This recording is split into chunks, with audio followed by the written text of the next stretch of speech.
Did you read about that party I went to? No, I didn't. I didn't read anything. What'd you do?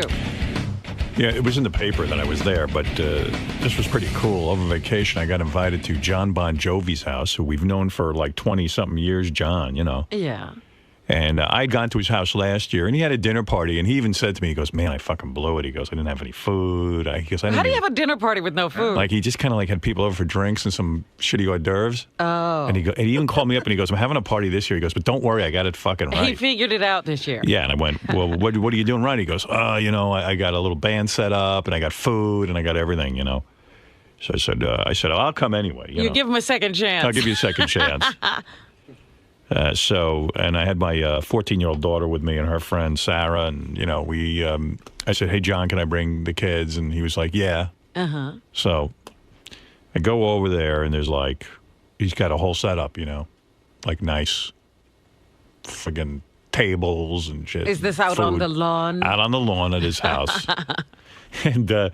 So, like, I'm there, and like it was like one superstar after another starts. Well, first I see like the governor of New Jersey, John Corzine, who I knew nothing about. And I got to tell you, is like the fucking greatest guy ever. What do you mean he's the greatest guy? I'm telling you, this guy. I've heard some not so good things. Really? What have you heard? Because I'm telling you, he is terrific. Well, you get bowled over by everybody you meet. You would too, though. This guy you would, though. This guy you would. All right, that's why they're politicians. Oh, it's true. What's so great about him? Because he's the most down-to-earth politician I ever met. He was like a business guy who did really well and seems to like really care. I mean, like he was talking about some of the shit he's doing in Jersey. I was like, whoa, this fucking guy's really way into the gig. He lives right next to me. He was the one who rushed back to the IMUS meeting and almost killed himself. He even talked about it. That was so stupid. He goes, yeah, that's why I'm wondering about his judgment. No.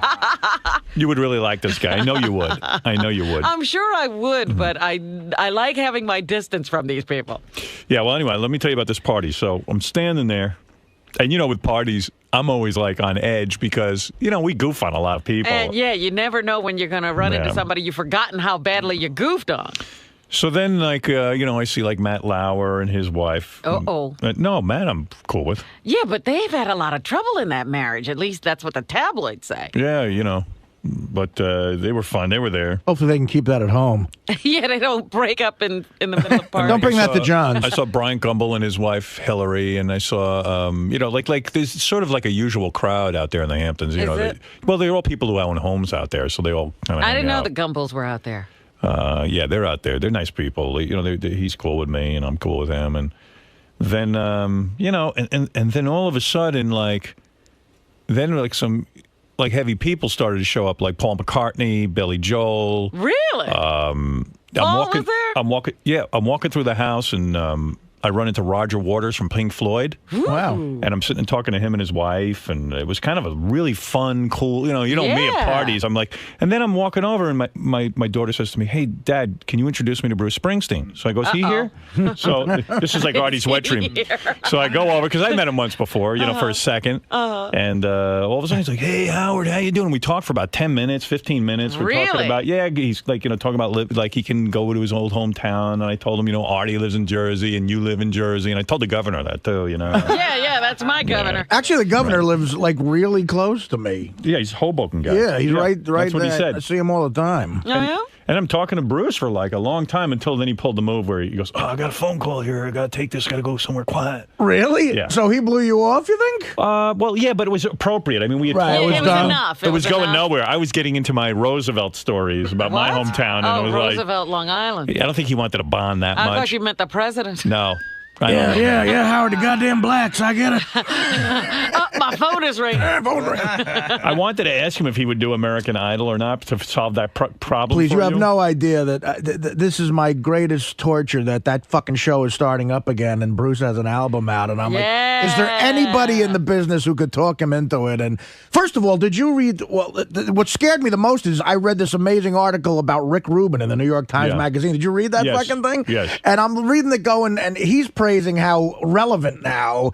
American Idol is. Well, Columbia Records hired Rick Rubin to save the music business, and he's saying how relevant America's Got Talent and American Idol is. And I was thinking of that exact same thing. Is someone going to talk Springsteen into fucking doing American Idol? When I read that article, I said, Dave, Springsteen might be smart to do it. But I get the feeling he won't do it because I was talking to him and Billy Joel. Right. And Billy was talking about how he got paid a ton of dough to do some sort of wedding or something. And I looked over and Bruce was kind of like, he would never do that. I got the whole wedding thing. Yeah, I got a feeling he has some integrity left. Yeah, and it was kind of like, well, supposedly he's never done it. There's never been one even like quiet instance of a corporate gathering where or he's done a personal. I don't think so. Party thing. I don't, unless it was a charity. Yeah, or but something. Bruce does weird shit for his kids. Like it turns out the reason he was out in the Hamptons, his daughter is a horseback rider, a jumper, and she was in the Hamptons Classic, and he went all the way out there. And he's hanging out there with her. Well, that's not weird for a dad to show up at his kids' event. I don't say that, but I'm saying he might even want to impress his kids and go on American Idol. Well, that's how they wind up there. Right. Yes. It sucks for me and Robin as homeowners of the Jersey Shore that Springsteen and Bon Jovi are in the Hamptons with you guys. Know. Well, that's what Corzine was saying. He was like, what the fuck is this? He's over there recruiting them to come back. Right. Hey, did you guys ever speak? Did you and Springsteen ever speak about satellite radio at all? And like his whole because supposedly his new album, the first single, mentioned satellite radio and all that other shit. No, I didn't talk to him about that.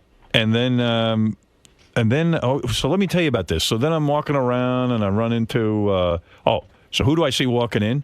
Chevy Chase. Oh. Now there's something that could go either way. Yeah, I did see him in California and we worked our shit out. Right. And it was no big deal, but Janie was with him, the wife, who evidently, like, I heard she's still on the warpath. Yeah, it hates me. So I saw Chevy and it was great. We had a really good conversation, quite frankly. And then all of a sudden, Janie came up to me, and we worked our shit out, too. Oh, did you have a peace talk? Yeah, so I was trying to describe to Beth how bad things were between me and Chevy and Janie and the history of that whole thing on our show. So I'm going to bring her a tape so she can hear it. God. Because she was like, well, what are you so nervous about? I go, well, dude, you have no idea. The guy has threatened me. Yeah. And then Frank Gifford dropped out of the ceiling. No, I'm just kidding. Yeah. But anyway, for the most part, it was kind of cool. And then I see this chick sitting with Roger Waters and his wife, and I thought it was like Gwyneth Paltrow, but someone told me it was Naomi Watts. But I don't know. I didn't know. You can't tell these blondes apart. I can't. I didn't know who it was, and he's showing me her baby pictures. Was she pregnant, or she just had a baby? Oh, she just had the baby. So that must be her, right? Yeah. Oh, okay. So I don't know a lot of these people. You know what I mean? Some of the younger starlets. I'm sort of out of it. Don't be like that. Some old codger. I am, though. Know people. I am an old codger. Oh, I was like, I don't know who this broad is. I thought it was Gwyneth Paltrow. You know Jay-Z's artist before any of us. That's true. So I'm getting like my dad. I'm like, which one is this? The Gwyneth Paltrow? Who is she? Who is Naomi Watts? What was she in? So I know who that is. So I didn't know who anybody. A lot of people I don't know. But then after dinner was served, John got up with this band he had. He had a band from Jersey there playing. And then John did a couple of songs, which was really cool. We all sat around and watched them. And then all of a sudden he goes, hey, come on, guys, come on up here. And Paul gets up and does the song. They had like a jam session? It was Paul McCartney, Jimmy Buffett, Billy Joel, John Bon Jovi. Did Roger? Roger got up and did Wish You Were Here. Wow. I mean, it was, it was pretty fucking crazy. Blowing. Yeah, Bruce didn't get up, though. I think he had left by then. No kidding. Yeah. See, maybe Bruce won't do American Idol. He didn't even do the jam session. It was a way cool party, and then it was reported in the newspaper that I was there, and I was rocking out. Oh, really? Were you? I missed that. I missed seeing that. You missed seeing what? The you in the paper, and I usually try to read the papers. I missed seeing that you were rocking out. But I wasn't. I was clapping. Like during a jam, if you just sit there, you look like a dick. Right. You got to do something. But it was kind of sweet because, even Chevy Chase goes, "Damn, my phone won't work. I don't know how to work the camera on this phone." And he was trying to get pictures. He's trying to take pictures of it, and I said, "I don't know, man. I don't know anything about it." Well, I have to officially thank you on the air for the weekend you gave me. Howard got me a ticket to see Tom Petty and the Heartbreakers out in the Hamptons, and I stayed with him, and it was just the fucking greatest weekend of my life. How great was Tom Petty, man? Tom Petty was awesome. You went to see Tom Petty too? I did, and I got to tell you something. I had another mind-blowing experience in terms of music. Thank you, by the way, for that, dude. That was very nice. The night before Artie showed up, we got a great story about Ralph and all this shit. But really? Yeah. I have results concerning a bet that you guys might have had, too, about Ralph. Oh, you do? Okay. All right, good. Are we going to learn all about this? There's a big Ralph incident happened. A major Ralph thing. What is a major Ralph incident? Well, we're going to get to it. There's a lot to get to. See, now I'm totally intrigued.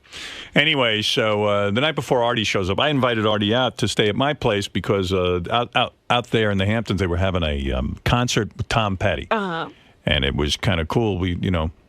Because it's not a lot of people. It's like 1,500 people tops. Right. And they serve a dinner and the whole thing. And, that's pretty cool to see a guy. Unbelievable, yeah. In that smallest setting.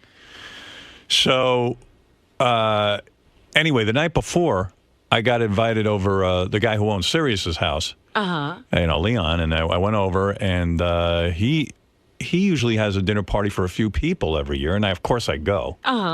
He's a good guy. And this time, though, it was a little bit bigger party on the beach and everything. And then he built this structure on his house, and he had Tom Petty show up at his house and play for all of us. Jeez. Wow. Play for me. Yeah, well, there were maybe at that point 60 or 70 people there. Oh, my so I sat down on a couch, like in a living room. Could you imagine, and watched Tom Petty do an entire concert. Oh, my goodness. It was friggin' awesome. Now, did he do the same set the next night? Pretty much, but wow. actually even more classic tunes at... well, I'm just wondering, does he do the full concert at Leon's, or does he... full concert. He was paid full... It said in the paper he was paid $850,000 to show up. Wow. Goodness. But, I don't know if that's true or not. How many do each Heartbreaker get? 850,000 for Tom Petty? Yeah.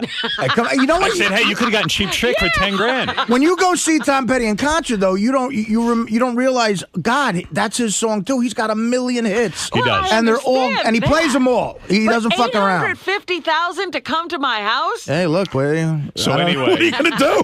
Anyway, I was seeing Tom Petty the next night, and I guess that's how he got Tom Petty, because Tom Petty was around. In town, and he figured, hey, I'll pick up a couple extra bucks. Why couple not? extra shekels. So anyway. Well, that's what these guys make. Like they paid these guys. Tom Petty got paid $1 million to show up at the Hamptons. Well, that's a concert. You could see. I always wondered, but I mean, look again. It's 60 people, private home. You know what? I should have studied an instrument. Yeah, you really blew it with this radio thing. So because it's cool, you go out, get $1 million. People just throw money at you. Yeah, and it's fun. You sing. So anyway. Okay, so Artie was coming out. He wanted to see Tom Petty. He said that to me. I said, I can get a ticket for you. We have an extra ticket. And he says, good, yeah, I'm going to stay in a hotel. But I said, no. You stay with me. Of course you come out and you stay with me. So I was excited to see Artie socially, Yeah. It's fun to do. So where do I begin? Yeah. So I guess I kind of like... The helicopter. Beth and I were talking, actually. I never discussed this with Artie, but, I said, Beth kind of even said to me, do you think Artie thinks you're fun? And I go, I don't think so. Wow, this is an interesting conversation. Yeah, so I said, and she said, what's going to happen, if you want to take a nap or something? I said, yeah, Artie might bum out. Take a nap.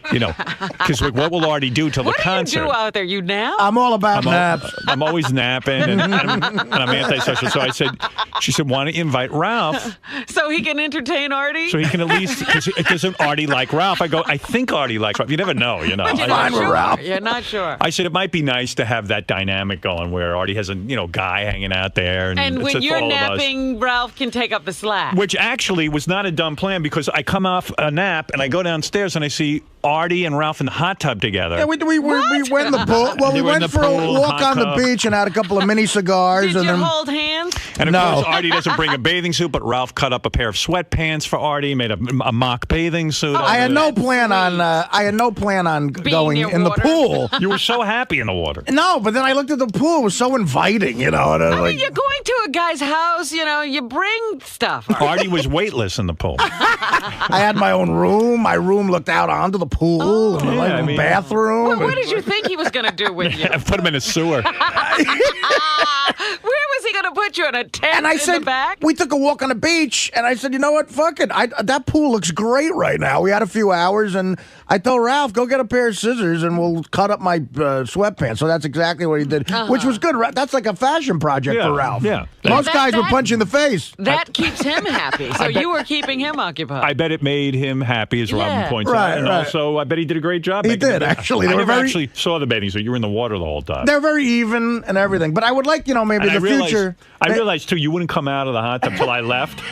I don't know why. Yeah, I don't need that wait a minute. You let Ralph see you in your suit. Well, Ralph's microphone isn't on 5 hours a day. Well, it's funny because I'm sitting there and I go, boy, these guys. I said, these guys are like, Artie goes, I'm boiling like chicken soup because he's in the hot tub. And I said, and I left, and then I was walking up to my bedroom and I look out the window and I see Artie's emerging. Yeah, he sprung out of and the I said, hot tub. he didn't want to get out of the hot tub in front of me. Me and Ralph were trying to think of a rap in case we got chicks back there at night, like how to pretend it was our house. So we needed Howard to give us information about stuff. Like, yeah, right. Like, what's but this? Isn't it interesting that you think so much about what Howard's going to comment It's on? not totally true. I mean, look, Howard. I mean, I'm not in the like a young Starsky or Hutch at this point. Anyway, he doesn't realize I love him. I love him fat or skinny. I don't care. Yeah, he doesn't care. Thank you. Anyway, so if only broads were like that. So anyway, we. So that part was fun, Yeah, they had an amazing meal set up.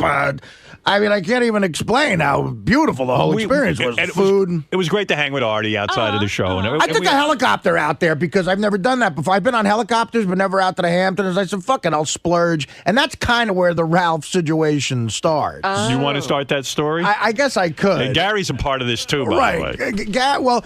So I said to myself, I'm going to go out. Howard made this nice invitation, and I said, fuck it, I'll splurge. I'm going to take a helicopter out there. And so I don't have to deal with traffic. And I found out there's a helipad literally yards from Howard. Whatever. Yeah. Well, I mean, there's okay. It wasn't going to make your trip very long. It was very convenient. I hope I dumped that. Okay, go ahead. Yes. Yeah, it was a very convenient situation. So I price the helicopter. It ain't cheap. And no, it's not cheap at all. And, Gary the whole time was like, please, let me pay for half of this. But he was even more than he thought. And I was like, look, Gary, don't worry about it. It's fine. I was going to do this anyway. I'm happy to have the company. Ralph, the last minute, sort of the day before, says, listen, I'm coming. So what time do I have to be at the... He doesn't even ask you. He just assumes he can do this. No. I checked out that it was okay. Oh, right. So, no, he called the day before. All right. But it turns out, and again, it's just weird how stuff with Ralph just makes a minor adjustment when something goes wrong. The guy had to get another helicopter because it went from 2 to 3 people. Oh. But it was worse than that because I got really maybe the most insulting phone call I've ever gotten from Artie's assistant, which was he needed to know how much I weighed. I swear to God. So then he goes, and I think at one point he goes, all right, 220 and 300. All right, we're going to have to get a bigger copter. Yeah, right. Because 3 guys needs a bigger copter because of the weight. Teddy, a master in etiquette. So anyway, so they had to get a different, which I found out I was going to get this really cool helicopter that's sort of like a state-of-the-art thing, and now they had to switch it to a little bit of an older one. A Toyota with a wing. Like the one they use for construction. Yeah, whatever. So already Artie's, he goes, man, if Ralph's going to be late, I'm I start leaving. stressing about that because I wanted to get out there on time and everything. Right. It turns out because of fog, we were delayed anyway, but at no point... In other words, it would have been quicker if they drove. In some, not quite, but almost. Yeah. There was a lot of fog, which fucked everything up. But we got out there on the helicopter, but at no point does Ralph even think about saying thank you or, look, can I pay? Right. How much do you want me to chip in? Nothing like that ever comes up. Can I tell you something? I get to the place first where the helicopter Not that I care, but again, my God. I get to the place first where the helicopter takes off from. So I walk in, I go, is this where I'm supposed to be?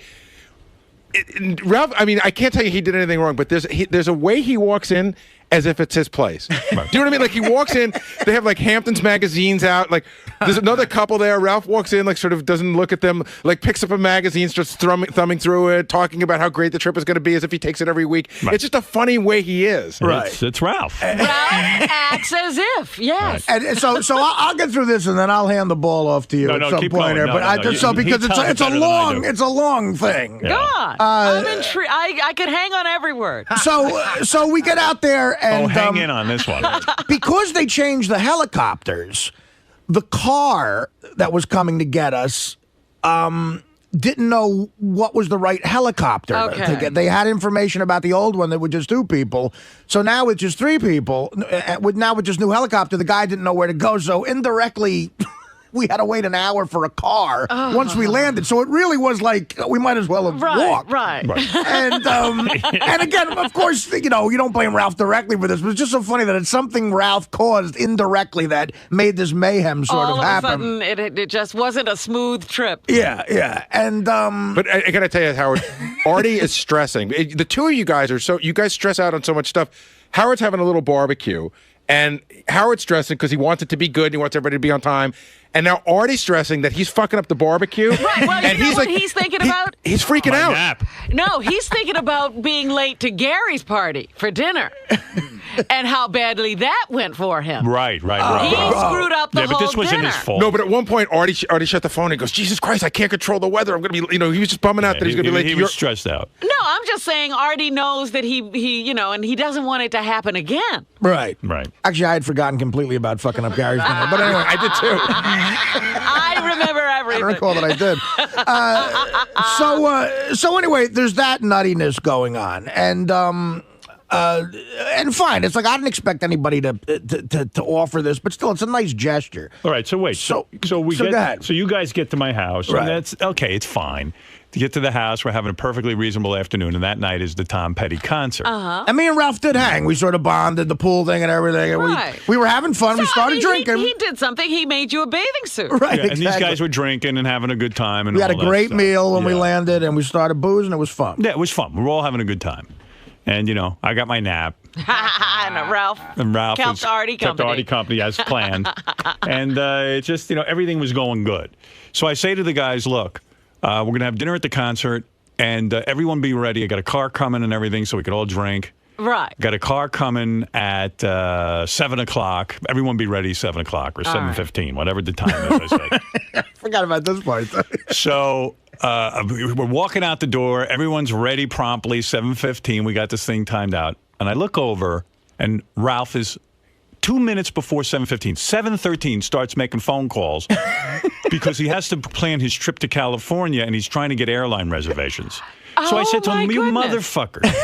I said, it's 7:13. And he had all day. He goes, please, it's not 7:15 yet. It's 2 more minutes. I go, but we're ready now. We all want to leave. He's on one coast arranging for the next coast's plan. Yeah. And I'm like, you had all afternoon to call. Like, why would you call it 7:13? Well, you said 7:15. But he can't get anything done with an airline in 2 minutes. No shit. Exactly. So I said, that's the point. Absolutely. I go hang up the fucking phone. He hangs up the phone. Okay. Which, by the way, thank God Howard was around to say that, because anybody else would not have hung up the phone. He would have made you wait. Yeah. Oh, no, I would have just left. I was nice enough. I must have been in a good mood because I said, okay, hang up the phone. We should just pull out and left. Now, keep in mind, I had a drink at this point. Ralph had started drinking, right? So he was about 2 or 3 drinks deep into the evening. All right. Okay. All right. So now we go in the limo. We go in the limo, and I'm not do you want to? No. All right. So we go in the limo. All right. There's They're editing. And that's not fair. No. It is. Don't tell me anything you're leaving out. Just tell me a story. Okay. I won't know if you don't say something like that. Sorry, we haven't rehearsed this. All right. So anyway, you're supposed to be a professional. Anyway, we get in the limo, and Ralph starts. And he's got to pee. I have to pee. I knew it. I was going to say, he's got to stop to go to the bathroom. Well, wait. So I said, Ralph, why didn't you pee before like a little kid? Why didn't you pee? I didn't have to go at that point. I go, yes, you did. I said, it's 5 minutes into the trip. What the fuck is wrong with you? You can't pee. There's no way to pee. Uh-oh. But not just saying I have to take a leak. Writhing around on the floor of the limo like a second grader going, I gotta get there. Yelling at the driver. Yelling at Terry. Really rude. What do you mean yelling? Like, do an impression of what he was. Almost like Terry is getting us, a really nice guy, is getting us to the fucking concert. He's driving at a reasonable speed. Right. We pull up to the entrance, and Ralph, like a third grader, is rolling around. Terry, where are we? Terry, come on, get us there, Terry. What are you doing, Terry? I mean, like screaming at him because he's not getting us there quick enough so he can piss. Oh, geez. So, okay. Is this a mental condition? Wait. This is nothing. This is nothing. And we all have another couple drinks in the limo, So Oh, now so he's drinking on top of. Right, the night's rolling. I don't remember him drinking in the limo. We both had a drink in the did you limo. really? Yeah, Oh, okay. absolutely. All right. So I don't recall that, but okay, because I don't think I was drinking actually. Yeah, I've been so sick, And I would never drink in a car. Like to me, drinking. These guys are really into drinking. We took a drink into the car from your house. Oh, so you were carrying glasses. Yeah. Right. Well, okay. just that's a Ralph move for sure. So anyway, we get to the concert, and now there's like a lot of people there that I know, and security people and things. Press. And it's a red carpet. And it's red carpet and press. And one of the guys, the security guys at the event says to me, yeah, your whole group is inside. He goes, and there's one guy pissing right in front of all of us. So I go, well, are you kidding? He just pissed? Yeah. He just Out pissed. in the- Yeah. Oh. So he makes us all kind of look like shitheads. Yes. You know what I mean? He's embarrassing me because... It would be one thing if you were doing Security guys are all laughing. Like Ralph ran out of the limo, ran by like the big entrance. It's a big publicity By event, the way, there's a tent right there with bathrooms. He could have just said, where's the bathroom? He would have been in 3 seconds. But Howard, it gets better because you guys go in, right? So now my group comes in. It's me and Ross and John Hine. And we walk in, and the security guard goes, oh, your posse just walked in. I go, wait. They go, Howard's over there. And I go, oh, cool. And they go, yeah, and there's some dude in the bushes. And you can see Ralph in the bushes peeing. Yeah, in front of this event. But So anybody could have walked by and seen Ralph pissing. Yeah. everyone did. But the part was that it now becomes not Ralph's peeing in the bushes, but Howard Stern's guy is in the bushes. Well, that's what I'm saying. Right. That now you pee in the bushes. Well, think about it this way, all right? Oh, we get out of Howard Stern's limo. and boom, out pops a guy peeing. Right. You know, I mean, it's like Paparazzi like all over the place. Right, One of those right. Hamptons events, you know. Oh, what a boob. Yeah, a boob. So, like, at this point, I'm like, Ralph, stay away from me. I don't want to be near you. And I said, pretend you don't know me. and I said, if you start smoking pot, I don't want to be anywhere near you. I don't want a picture of me with anyone smoking pot. I don't want that drug thing. Right. I just don't. It's not an image that I condone.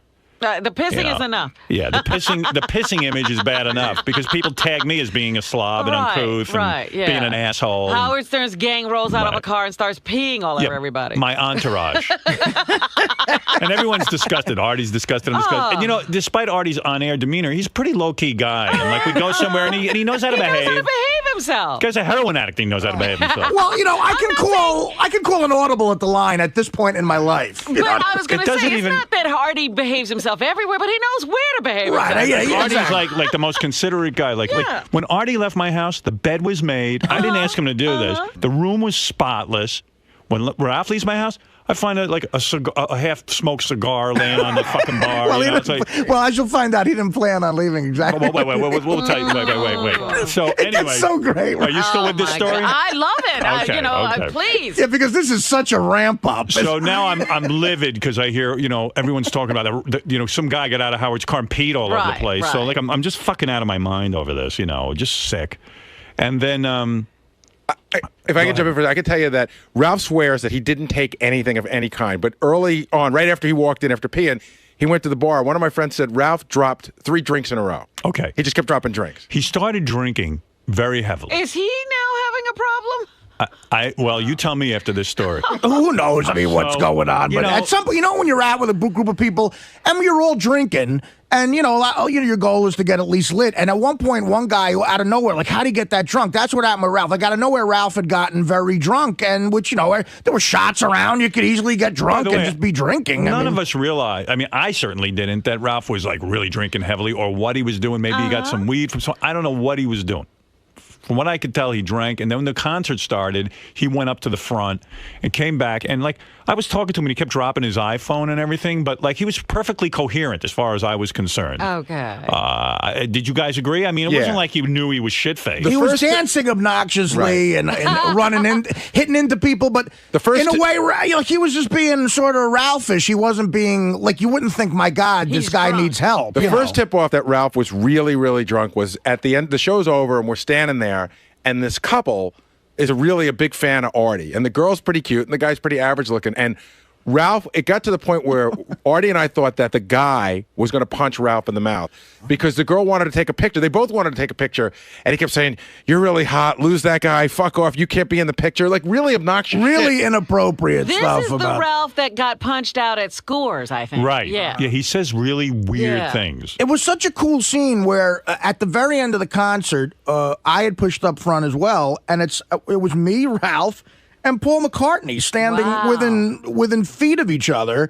And I remember pointing that out to Ralph. And Ralph's big thing was he wasn't into Paul. He wasn't impressed with Paul McCartney. He's out of his mind. That's what I don't know. He said something like, I'd be more impressed. And he wasn't. He didn't seem that impressed. He was like, I was like, wow, he's not bullshitting about that. Let me say something to you first. Ralph goes to see Beatles impersonators. Right. He loves the Beatles. Well, he's more impressed with that. Well, it ties into the rest of it, though, why he wasn't so impressed with it. But wait a second. So I leave about, there's like 3 songs left on the set list, and I was like, I want to beat the traffic, and I want to go home. And I said to Artie, and all the guys, I'm going home. They were like, okay, don't worry, we're with Ross and a whole bunch of guys. Yeah, they had a way to get They were back going out or for the whatever. night. Yeah. They were going to have boys' night We out. were going to go, it turns into a club scene there at the end. So, they'd have a little bar area. Okay. And they'd bring out a DJ to play dance music. And it would have been a nightmare for Howard to try to get out of there. So we knew, we had set it up earlier. Howard was like, he said, look, I'm probably going to leave you guys hang. And I said to Artie, if you want to come with me or Ralph, I said, or any of the guys, I said, I'll give you a ride. But, they said, no, we got it covered. Okay. So I split all the guys, Gary, Artie, Ralph, all of them are hanging out. Like Artie said, they had like a little thing. Mm-hmm. And then they decide to go to this place called Saracen. It's a restaurant, and it's got like a bar scene, and it's kind of fun, Mm-hmm. I go there once in a while, really like it. And so they get in the car, and they all go, Ralph included. He's already drunk, but he's going anyway. I guess, but again, I'm already out of the picture. But these guys, they said, yeah, maybe he was high or something, but no one really thought he was that Look, at that point, I was feeling great, and Ralph was... See, but this one, the point Gary just brought up was the key change. Like that personality. When we met that couple, he was being so inappropriate, and that was after the Tom Petty concert and before we went to Saracens. Okay. So, and it was a great group of guys. We was like a guys in out. We were all having fun. It was Richie Notar, it was Ross, it was me, it was Gary, and John Hine. Yes. John Hine, and we were all hanging out. But Ralph, at that point, we said, look, Ralph might start a fight. We got to take care of him a little bit. We started to have the discussion. This was a really weird thing amongst ourselves. And John Hine says, if somebody punches Ralph, will you jump in? And I go, I don't know. It depends on what he did. I said, I guess I have to. John Hine, full of truth serum. Ralph wouldn't want him around him. I don't think. Oh, really? Those guys have some issues. I don't know. They have to work out. So John was questioning whether he would get involved if Ralph got into a fight. Yeah, he was like, God, if someone was beating the shit out of him, I don't know if I'd help out. But we had to have that discussion. By the way, I hear Sal's pissed off. He thinks I invited John Hine. Yes. What is that all about? He found out that John Hine went to the concert. You invited him. I did? He's furious that John Hine somehow jumped the chain that Ralph's been here much longer. And why didn't you invite Sal instead of John? Well, Sal, who gives you your information? I don't know how John Hine ended up there. In fact, But I invited John Hine. I invited John Hine over my house for some food. But don't tell Sal. I did, but But the point is, Howard, it doesn't matter how he got there. If you did, it's none of his business. Thank you. Where do you get this information? Where do you conjure up this bullshit of yours? Somebody told me. I just heard that John Hine went with you guys. I'm happy for John Hine. I saw him at the concert. I have no beef. Wait a second. Hold on. John Hine was there, and nobody told you Howard brought him. You just assumed it, right? Well, this is your gig, Howard. I mean, you're the man. You're the leader of the pack. Dude. Artie came over. That's it. I don't care about Artie. The pack. I don't know how John Hine ended up there. I don't know what John Hine did for the weekend. I saw him at the concert. I had nothing to do with it.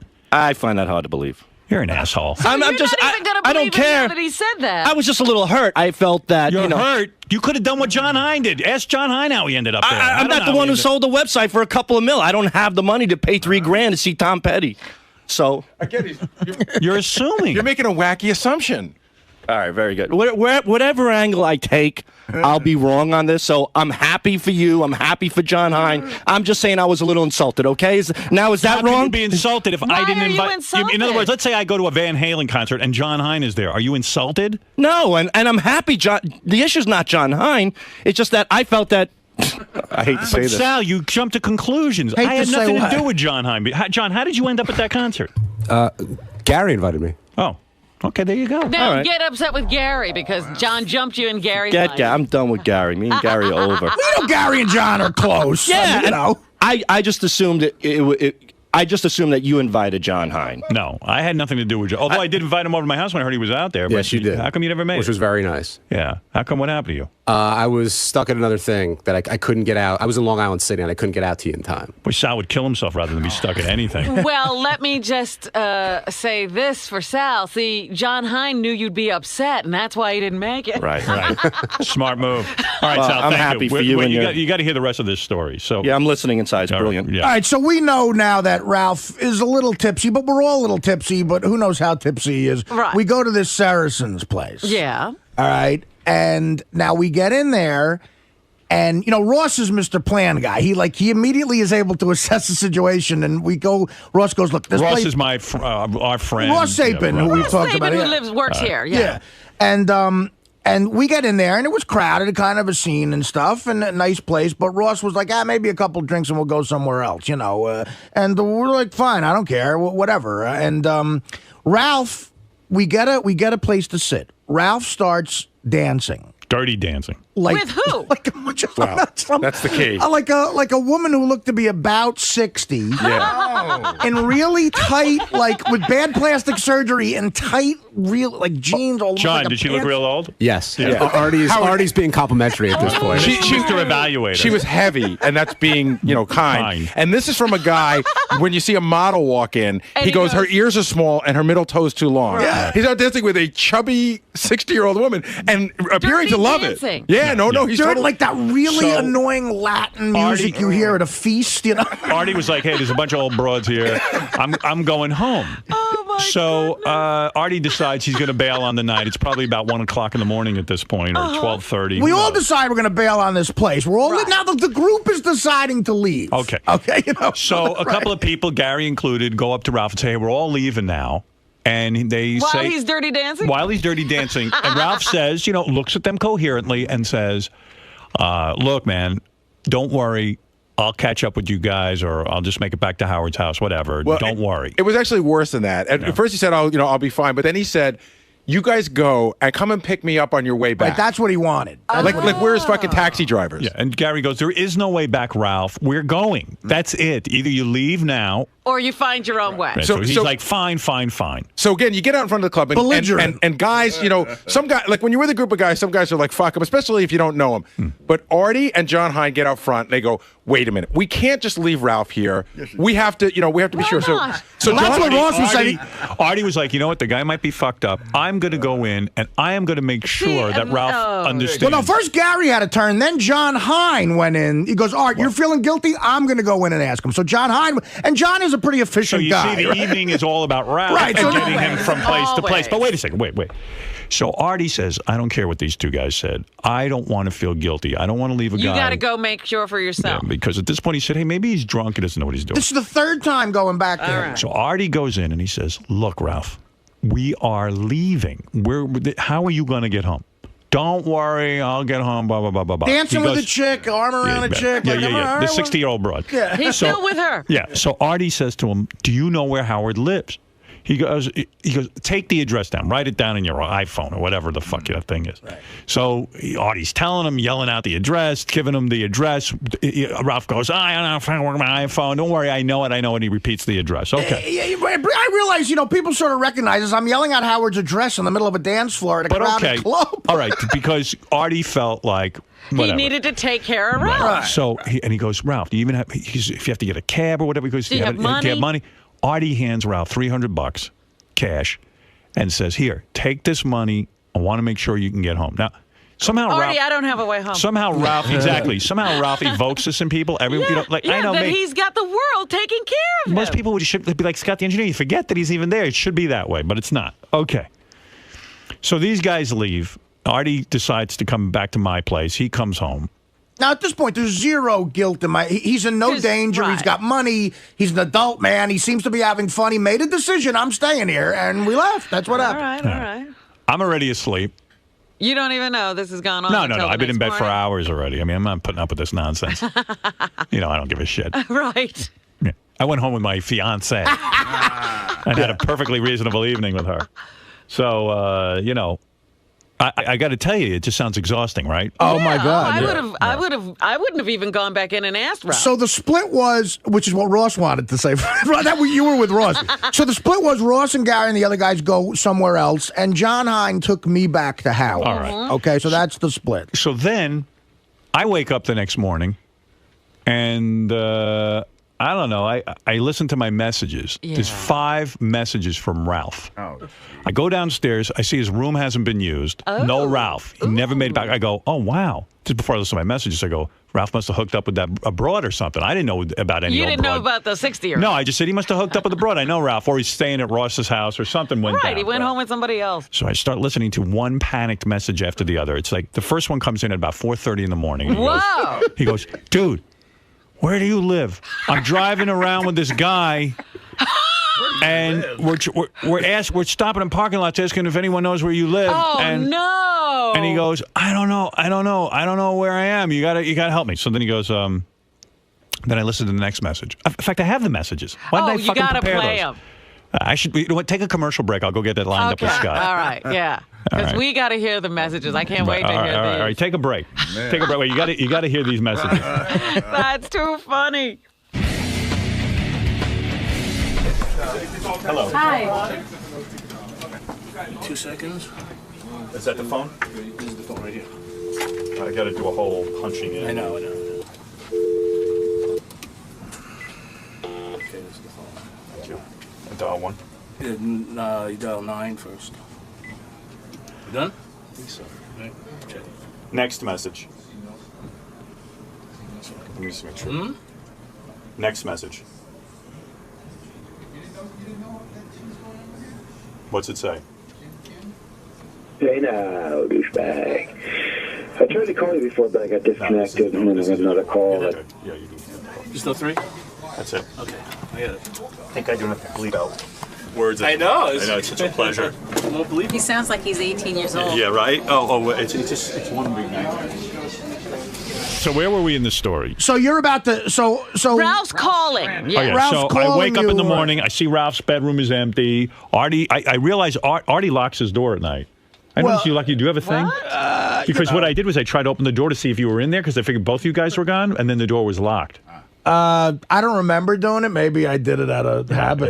Yeah. You lock yourself in at home? Yeah, he locked himself not in the bedroom, but I might have. I was a little drunk myself. I might have locked the door. I guess Like I it locked was the a front door or Well, good thing you did because I would have been in your room. Right, exactly. Are you smart? Who needs you in there? Right. Hey, always lock your door at Howard's house. So now I'm like all confused, and I go, and as I regularly do, go check my messages. Scott, do you have those, or is it a whole big process? I think it'll be like 2 more seconds, Howard. All right, great. Just tell me the page to go to.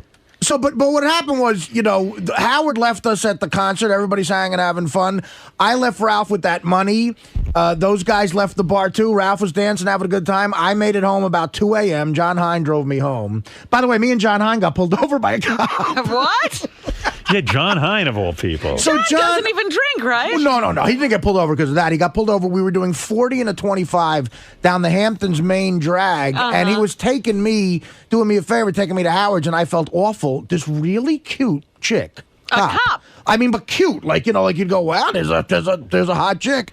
Pulled us over, and I felt so bad. I said, I'm going to be obnoxious right now, and I said, Miss, my name's Artie Lang. I'm from the Howard Stern Show, and Let me guess what you said. You said you had a 40-inch cock. I was going to say, you would do sexual favors to get out of the ticket. And she said, you know what? Don't worry about it. She goes, I love Howard. I'm just giving you a warning. And she was going to get a fucking moving violation for that. Artie used my name to get out of a ticket. I use my name, and I don't get out of a ticket.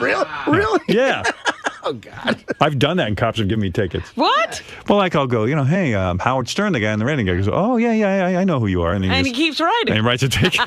See, the move is just to let them see who you are, Right. I think. But Yeah, I never say. And, sometimes they recognize me, and then they're nice. Right, you say right away? Yeah, I have the PBA card, and they go, oh, where'd you get this from? And I said, well, I do a lot of charity work for the police. Sonny John told me that one. never pull out I said, that they go, card. where'd you get that? I do a lot of charity work for the police. Oh, how do you do that? I go, well, I work on the Howard Stern Show. We do a lot that's of a stuff. good one. That's good. I'm going to do that. I'm going to say I'm from the Letterman show. See if that gets me anywhere. But I felt so bad for John. I said I'm going to be like a little bit of a douchebag and say it out loud. And then she couldn't have been cooler. And I'm telling you, she was hot. So we're lucky because John's the only one of us that doesn't drink. Yeah, he was completely sober. Let's go to Bill, who wants to say hello. Bill, go ahead. Hey, welcome back, Howard. Thanks, man.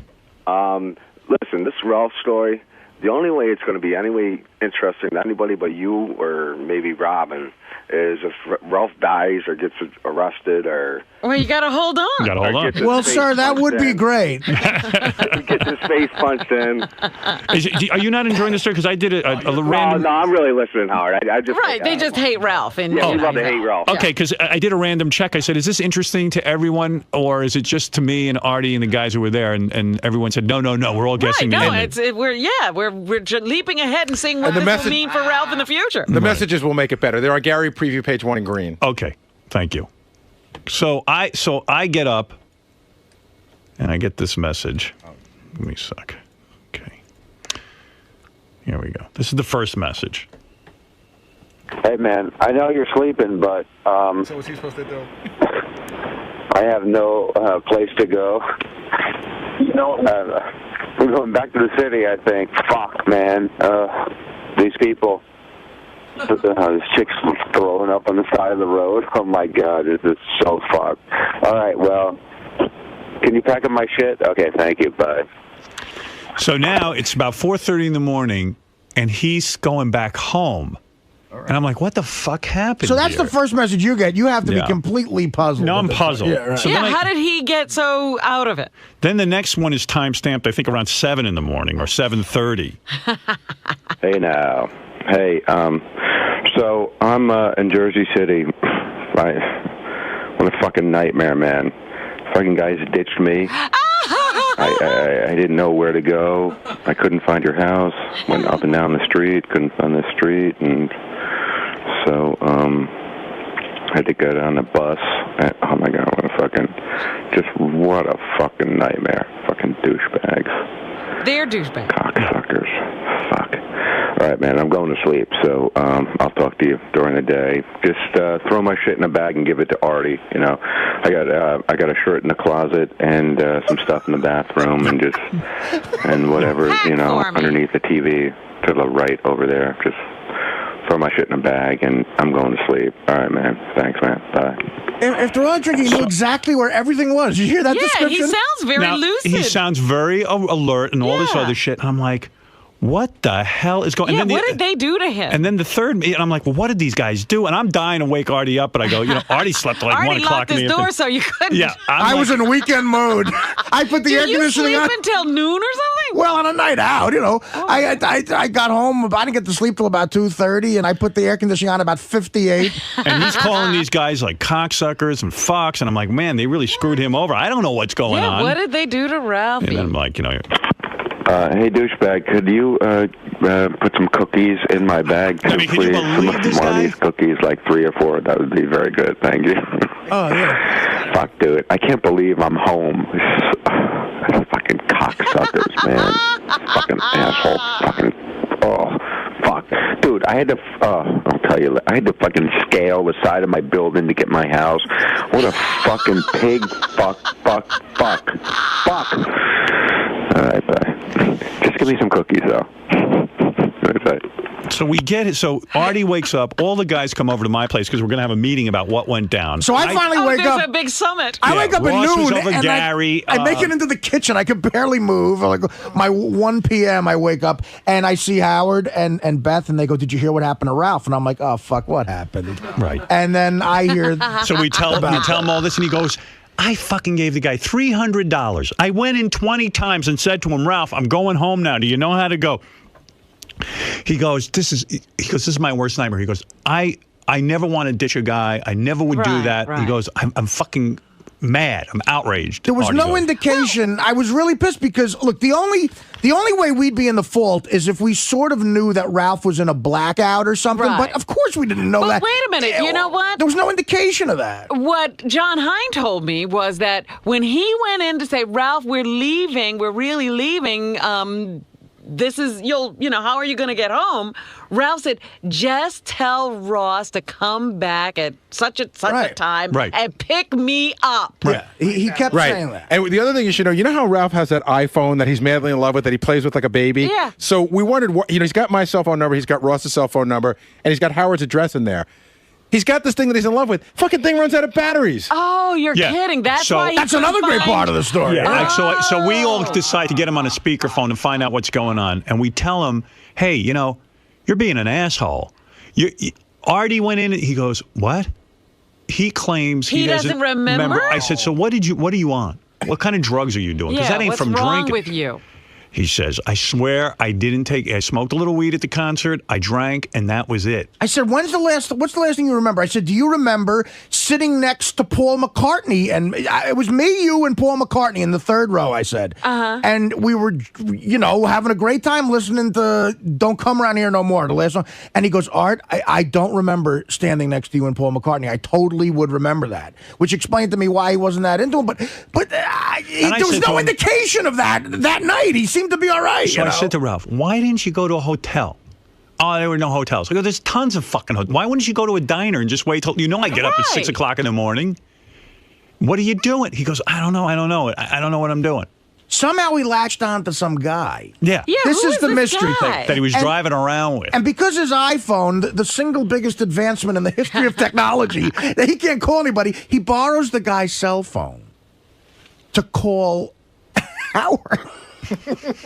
So now the guy has Howard's in his phone. Yeah, so clearly the guy knew Ralph was. Of course, he knows Ralph and Howard. That's why he's doing all. And they're going up and down. And Ralph got out of the guy's car at one point and started yelling, "Does anyone know where Howard Stern lived?" And he said, "Fuck it." How do you know that? Because Ralph told us he did it. He goes, at some point, I was desperate, dude. I'm sorry, but I was desperate. Whatever he was on, he must have come off. But he got next to a very big celebrity's house who lives next to Howard. That was like a landmark. There's another sort of very big celebrity there, and as there are all over the place. And so he knew that was close by, and we were like, well, then you couldn't get it it's only like a little ways further. He's like, no, I couldn't do it. I was yelling at Howard's name. I called him from this guy's cell phone. We go, who was the guy? How did you leave the guy? He's like, I have no idea what happened. Somehow I got on the jitney, the bus, back to the fucking city. We don't believe any that. We were like, what jitney did you get at 4:30 in the morning? But he's back in Jersey City. He did get back to be on a jitney, right? But he found a guy that was willing to take him from the club to around the neighborhood of your house, drive him up and down the road, and then take him back to a place where the guy knew there was a bus Ralph could get. Yeah, instantaneously, he's supposedly stumbling blackout drunk. He finds a guy he also tried to get into a hotel. He goes, the hotel had no vacancy. So he finds that information out. He makes it somewhat back to Howard's house, makes phone calls, figures out his cell phone's dead, gets to the fucking bus stop. I couldn't do that coherent. But he's a train wreck. Yeah. I mean, it's like, so and then I said, Ralph, do you remember? He goes, by the way, did someone give me money? I have a stack of hundreds. And I said, Ralph, I gave you $300. I said, you don't remember that? I put it right in front of your face. I go, dude, this is money for you to get home. He goes, yeah. He goes, actually, thanks for doing that. I didn't have a lot of money already. Yeah, but meanwhile, here's the kicker to that part of the story. So he knew that I gave him the money, and I said, yeah, Ralph, that was me. And he goes, oh, thanks. That was nice of you. So. Well, no. He said he didn't remember you gave him $300. Right. I said to him, do you remember Artie giving you $300? He goes, oh, is that how I had a pocket full of money? Right. Then we found that out on the phone. He said, oh, thanks. Yeah. But didn't he say on the phone that he was going to give you the money back? No, he never said that. He never said that. So listen to this. When's that going to happen? So now I'm packing Ralph's room up, which, by the way, is like spread out all over the house. I mean, like he so it wasn't just in his room. You had to go all over. It was just in his room, but he luxuriates and gets everything out and unpacked, and his book's over here, and his this and his that. It's like he was there for 1 hour. You know what I mean? Right. He was just there for an overnight visit. And he really did leave a lit cigar on like a teak bar. No. It actually wasn't lit. It was out. It was out. So Howard and Beth picked up for him, packed for him, went, got a shirt out of a closet, figures out where his other shit is, and put these great homemade cookies they had. Packed them up and put them in the bag. You actually responded to the cookie request. Yeah, he actually gave him cookies. So we pack up his bag, and I go, now Artie's got to schlep Ralph's bag. Real neatly. A packed up fucking bag waiting for me to take it back to Ralph. So after all this, Artie decides that he'll make it easy for Ralph, because Artie got a car to take him from the helipad to his house. Well, what happened is, So now I have Ralph's bag, okay? And it's like one of those sort of, lazy Sundays where, you're hungover. What do I want to do? Me and Gary get the helicopter back. So, and again, the guy, there was an issue for the guy because I thought you were 3. He goes, no, we're only 2. And you could tell the guy had to change something. He goes, oh, whatever. I wish you would have told me that. So, Ralph inadvertently fucks up that guy's day in some way. So we're on the helicopter, which is the greatest ride ever. And in the middle of the helicopter ride back to Manhattan, I go to Gary. I go, listen, after all this bullshit, I can make Ralph's life so easy right now. I had my guy who always drives me, my driver Herb, picking me up at the helipad in Manhattan. And I said, he actually doesn't live that far from Ralph. Right. I could just tell the guy I'll give the guy Ralph's number, and I'll give Ralph his number on his answer machine, and I'll say, guys, hook up at some point during the day. My driver will hand deliver you the bag, Ralph.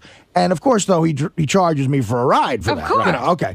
So Gary had some great advice. He goes, okay, number 1, you shouldn't do it because fuck him. But number 2, if you do it, it's out of your hair completely because he's got it. Now Ralph has a deadline. Ralph is skipping to it because he's got to get to California. He needed shit in that bag for California. So I agreed with the second part. I said, fuck it. I don't want this in my head. I call Ralph from the helicopter. I leave him a message saying, look, get in touch with this guy. He's going to have your bag in a Lincoln. Your bag will be driven in a Lincoln Town car to your house. I tell my driver when we land, I go, look, take this to this guy's house. He's like, fine. And he didn't plan on doing anything else on a Sunday. It was a special Sunday ride. Right. And I must get charged about $40, $50 for whatever that is. And I don't want the guy to do it for me for nothing.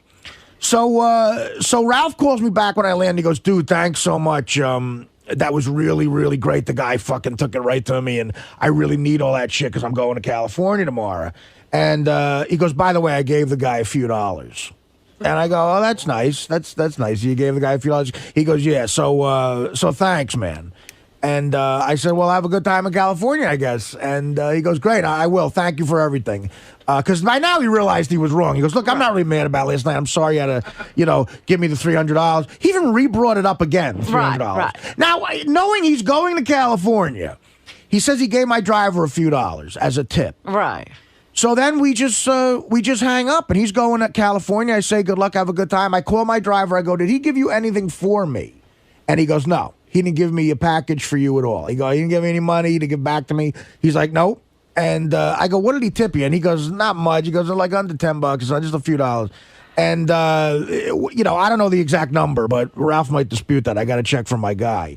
But the point is, now, am I right in assuming this is Ralph's mindset? Because this is what pisses me off.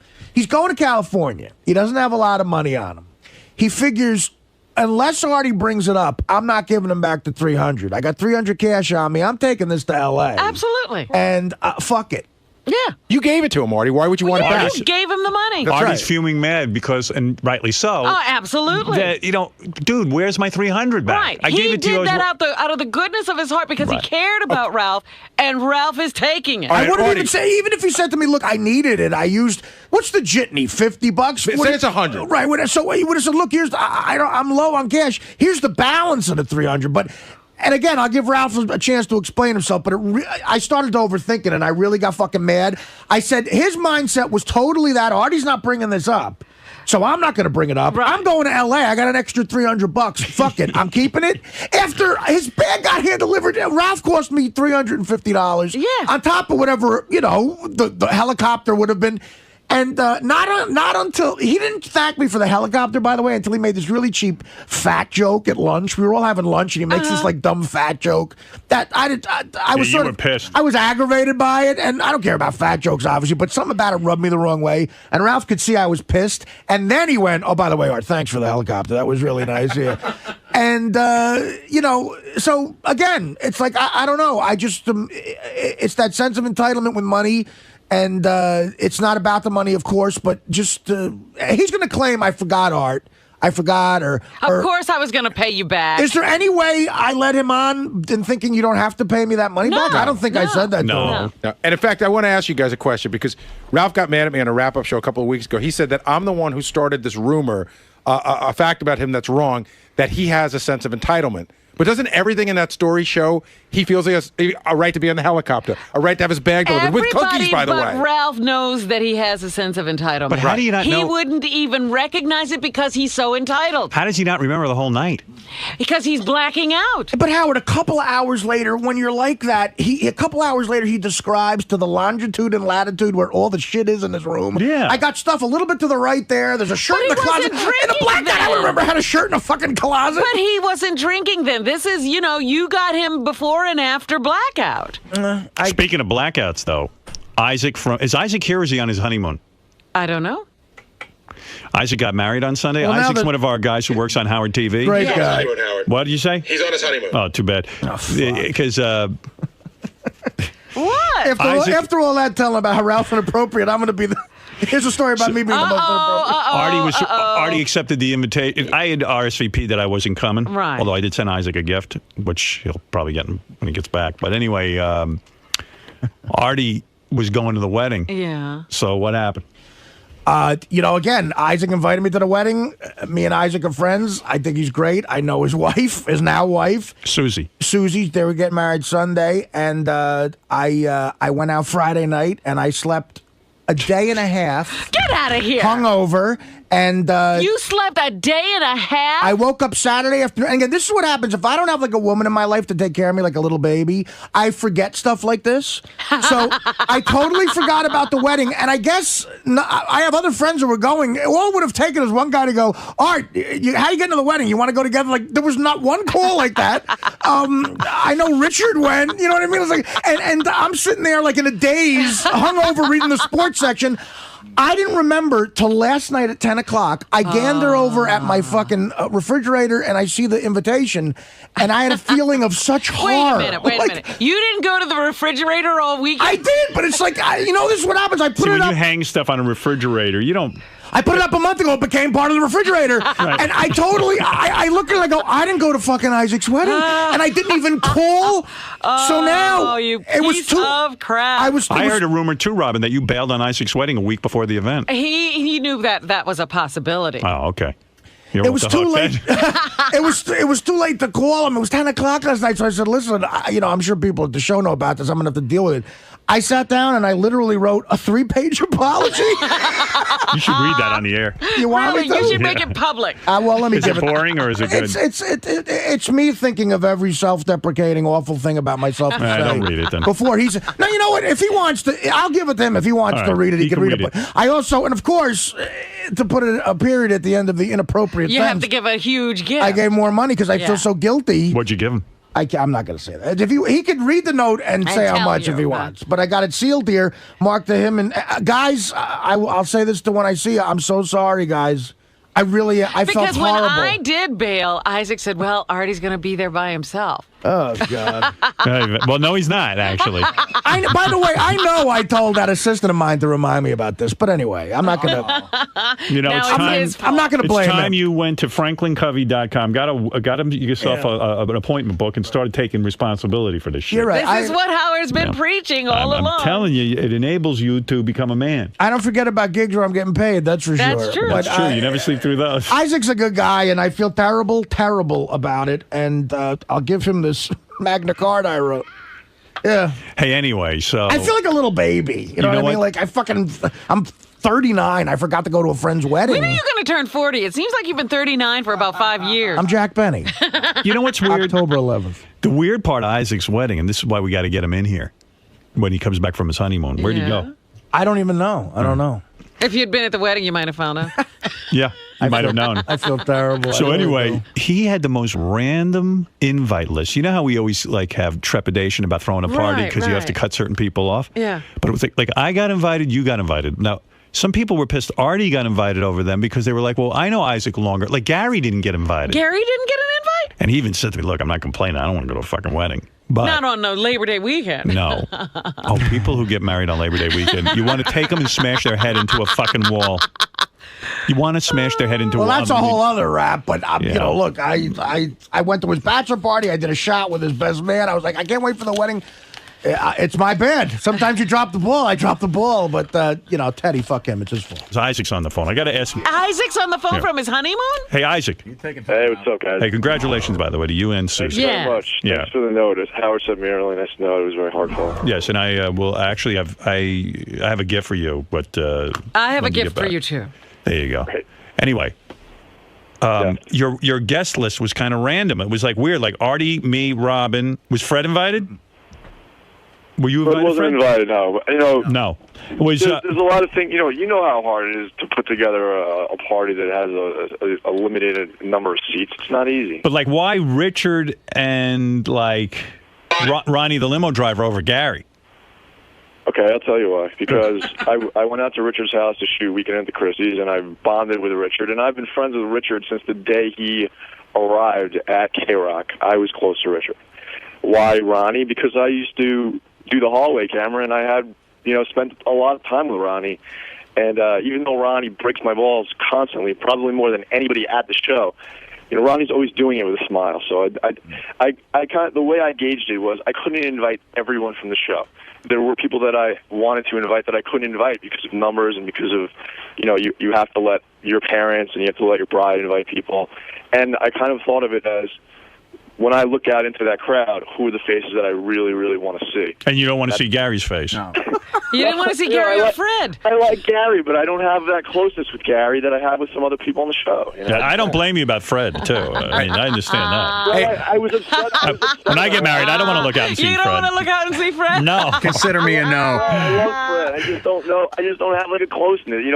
I had to. No one has a closeness to Fred. I got one for him, Howard. Wow. Hey, Isaac. Pound. Congratulations on. Believe me, I'm not that pissed. But there's a guy out there that seems a little upset that I thought that Isaac was really good friends with. Who? Will. Isaac and Will are pretty friendly. So how do you pick Richard, say, over Will? Like I said, I actually had a B list, and I told Will that he was on my B list. He's B list. Will, just so you don't feel bad, you're on the B list. Well, at least he was on a list. That's right. No, he was on a B list, and our list got really big because I apparently have a lot of cousins that I don't know about. Why would Artie be on your list, though? Are you close to Artie? I thought I was. Yeah, no, me and Isaac are very friendly. And, dude, again, I don't know if you heard before, but I have no excuse. Without a broad in my life to take care of me like a little fucking fat baby, I went out Friday night. I slept all day Saturday and Sunday. Last night at 10 o'clock, I looked at my refrigerator at your invitation, man, and I became horrified.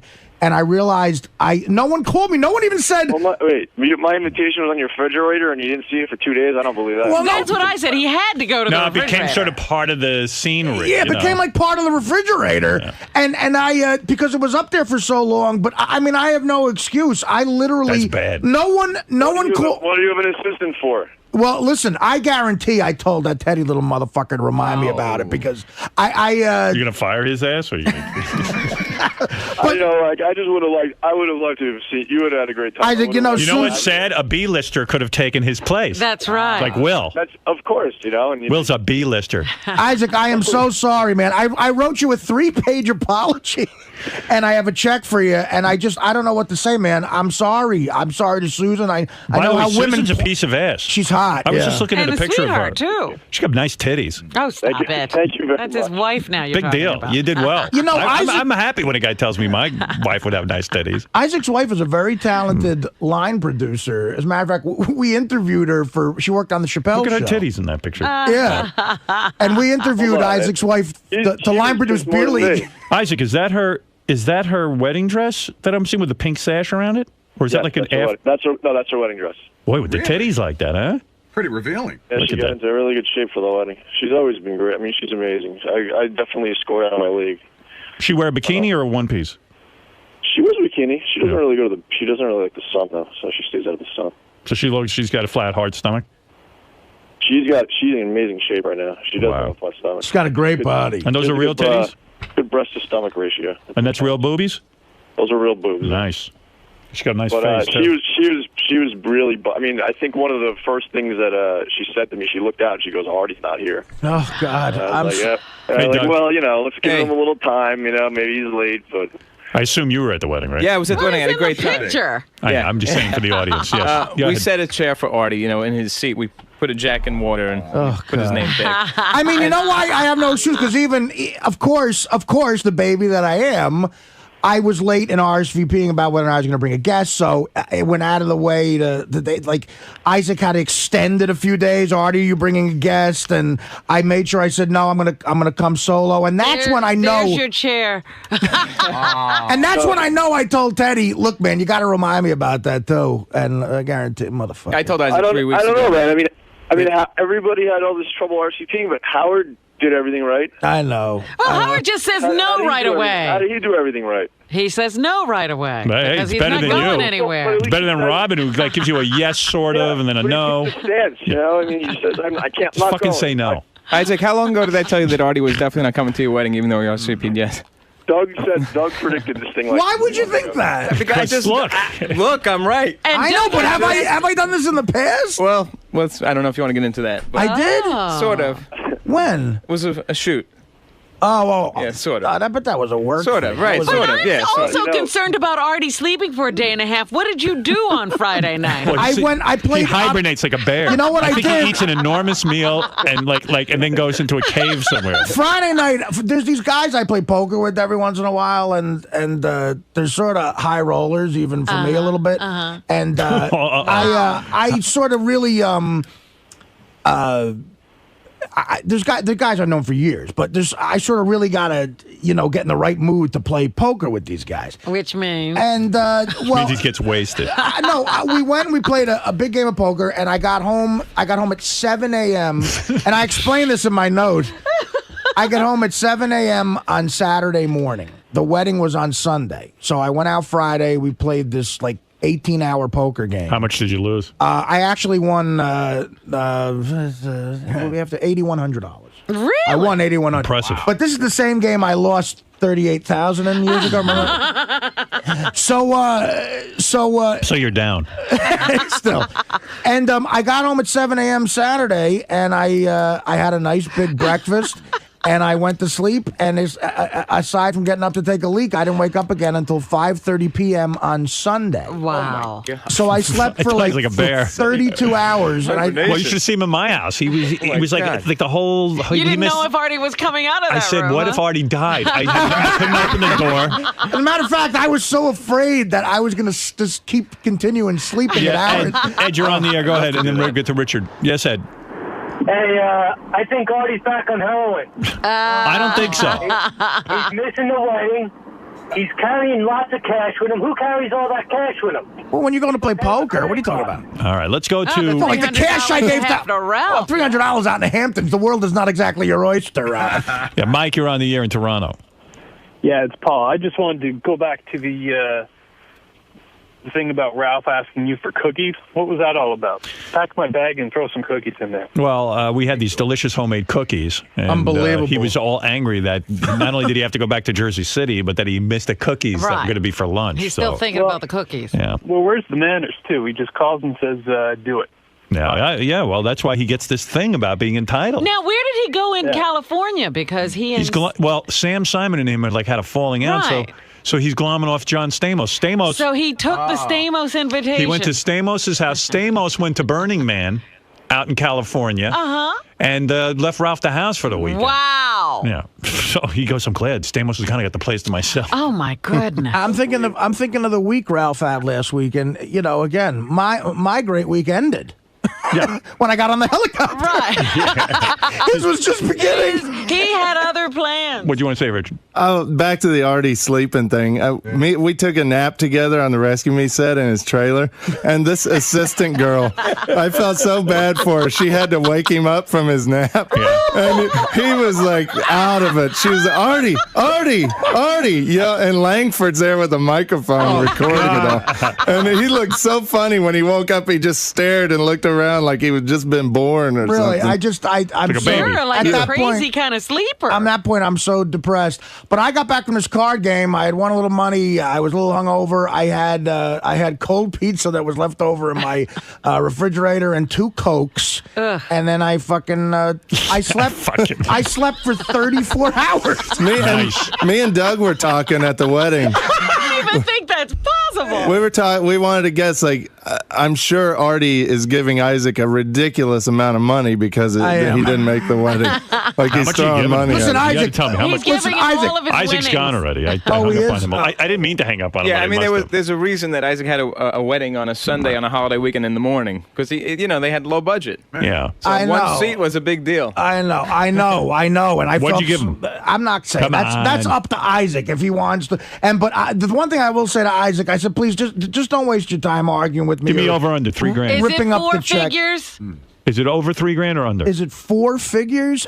Yes, it's 4 figures. Okay. Is it over or under 3? Oh, jeez. I'm not getting into that. Because you might have gone completely berserk with guilt. That's the other thing. You go completely berserk. Because I know his wife is wonderful, but I don't really know her. So it's like, I guarantee you, the note that I wrote, I just tried to think of every awful way to insult myself.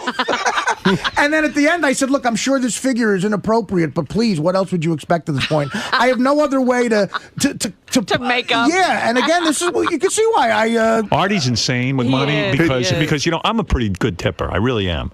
And this guy, like, we go to a concert, and they had a bartender there, and he says to the guy, not even a bartender, like a guy serving drinks. Right. And he just says to the guy, you tip him $50. Uh-huh. And then, like, he gives... I was going to ask But Artie, those guys do pay attention to you for the rest of the night. night. I want to make sure I never without a drink. And I'm Well, like... he's got a problem. Yeah, I was going to ask you, Artie, because I noticed it. I got to say, you are the most amazing tipper I've ever seen. I watched you the whole weekend. He goes to the helipad, for example.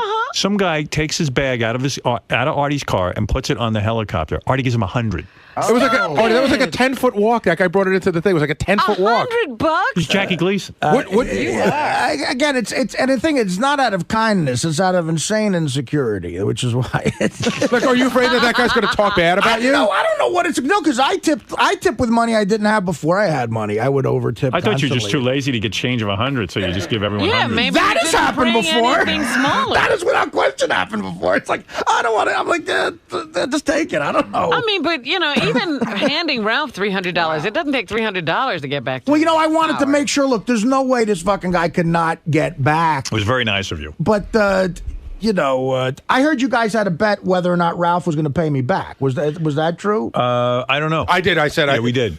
You were the only one that said he would pay back. Ross and I both said he wouldn't pay back. And now he's going to pay back because he it's will been pay brought back. Well, now up you've on embarrassed the air. him. Right, but he will. He wouldn't have paid back had it been left. Now, you have no radio show. No, he never paid you back. Right. And not yet. As of now, but I'm sure you're right, Howard. I'm sure he'll pay me back eventually. Now is Did he ever pay you that bet? Although actually he didn't. And I was up in the air. And I was out on the air just the same way. Dominic Barber, you're on the air. Yeah, I don't think he should feel bad asking about the wedding because when my daughter got married, Robin never told us whether she was or wasn't coming. Right to the wedding date.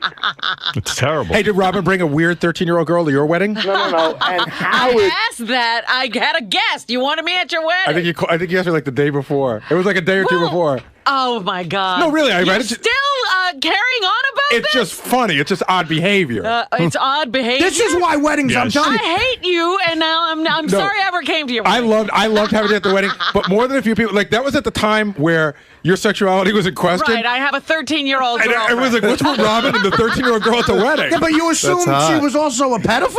Yeah, I have a 13-year-old People just thought it was weird. I always suspected you were a pedophile. Howard, did you think it was weird? Seriously. People thought I it was don't remember. I don't, but Dominic, I think Dominic's thing is very, very relevant. That's not right, Robin. But Howard, do you remember how I was on the fence the whole time. Not to RSVP is wrong. I was on the do you fence. remember how you got out of my daughter's wedding? It was incredible. I think he had RSVP'd, yes. No. I left the country. He made What did I do? believe he went to Europe. I actually was in Europe. Yeah. Right. He was promoting a film. And you talk about guys who were overly generous, too. I tried to pay, remember Dominic got me fitted for that suit. I'm trying to pay him back. He refuses to take the money. He ripped up the check. I don't want money. Give me my wedding present back, Gary. Oh. Did you go on your date with Jimmy Florentine over vacation yet? Oh, wow, I forgot about that. No? No. I am no longer single. And by the way, Robin canceled on Gary's dinner party an hour before. So, you know. Do we have to? And I was sick. I wish to God, I swear to God, I'm sure Robin was sick, but I wish I would have had tape because it was definitely one of those voices that was getting raspier as the, as it went on. I guarantee you Robin wasn't sick. I was sick. Why would I? You had a tickle in your throat. No, it wasn't. It was much more than a tickle. You know what I worry about? Women especially take weddings so seriously, and I fucked up in the past with shit And like I this, gave too. Dominic's daughter a wonderful present. Very nice.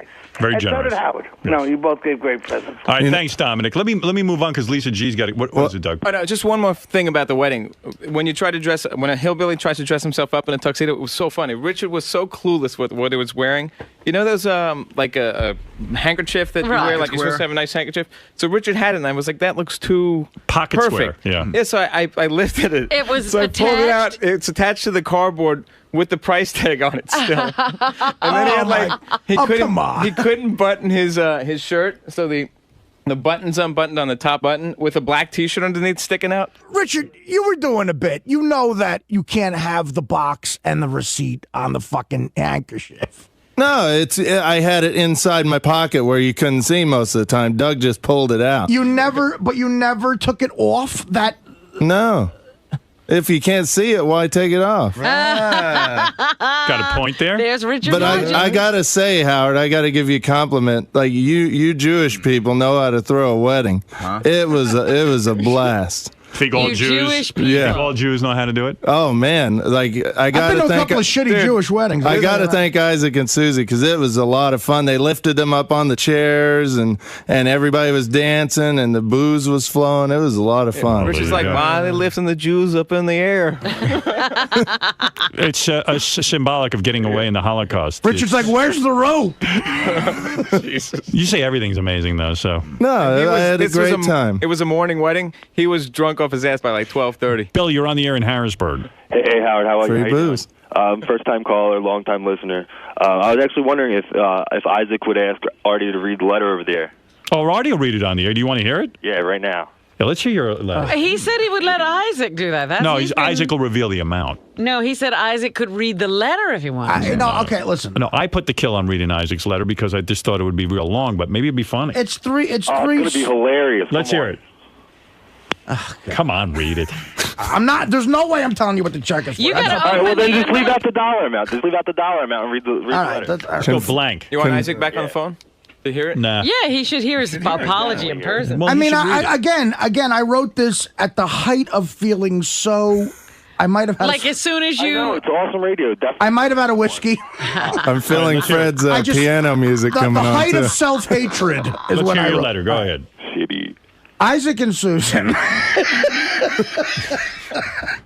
It's already funny. It's already great. Isaac and Susan. Friday night I went out drinking. I got home at 7 a.m. Saturday morning, September 1st.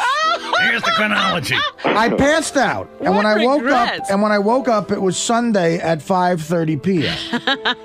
What an incredible life story. It is now Monday. Your mom should frame this one. Yeah. It is now Monday, September 3rd at 10 p.m., and it wasn't until 15 minutes ago that I realized in horror I missed your wedding.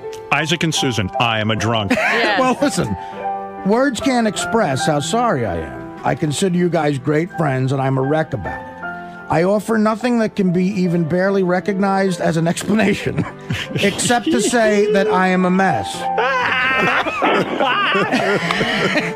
I've actually, believe it or not, done this before. Without a woman in my life to take care of me. This is like the speech in The Godfather. Listen to this, without a woman. What do you keep bringing that up? Without a woman in my life to take care of me, like an obese, whining, selfish. Is this for real? Pompous. That's in the letter. Pretentious ass baby. My life becomes a thick forest of bullshit and chaos. Good Lord, Artie. Not that you should care. Believe me, your wedding would have been scarred with my miserable, pudgy, barely shaved, enormous face hovering over it like a self-absorbed, depressed blimp. Is this for real? That is not on that paper. Let me see that. I'm sure it was wonderful, and Artie's it's my. definitely on heroin again. I'm sure it was wonderful, and it's my loss having not been there.